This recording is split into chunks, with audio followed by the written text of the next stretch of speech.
aka na-achị Anambra steeti bụ ọkammụta Chukwuma Soludo ekwego nkwa na a ga-agbata ọsọ enyemaka n'alaka nke ule nke mahadum Chukwuemeka Odumegwu Ojukwu. Gọvanọ Soludo onye na-ekwu nke a n'oge njem ọlụ otu ụbọchị ọ gara na alaka nke ya bụ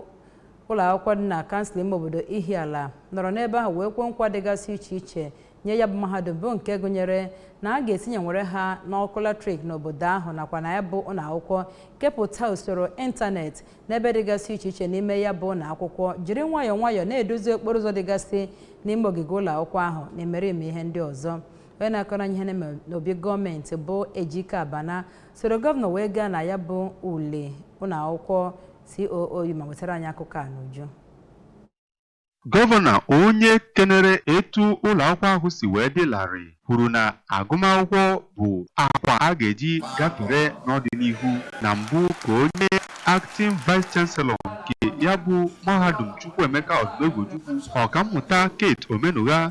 kenere gọvanọ maka ịbịa leta ha. Onye kọmishọna ahụ maka agụmakwụkwọ ọkammụta Ngozi Chumude kenere gọvanọ maka ihe ndị ọ na-eme n'ogogo agụmakwụkwọ. Onye chief of staff nke gọvanọ Maazị Ernest Ezeajuri, onye na-anọchite anya Ihiala constituency na ụlọ omeiwu steeti a Barrister Jude Ngobili nakwa onye na-anọchite Ihiala nke abụọ Honorable Chukwuemeka Ilo, onye meyọ Ihiala local gọọmenti Anayo Ojiako nakwa ndị ọzọ bụ ndị bịara ya bụ mmemme. Ngagharị na ya bụ ụlọ akwụkwọ bụ nke emekwara na ya bụ njem.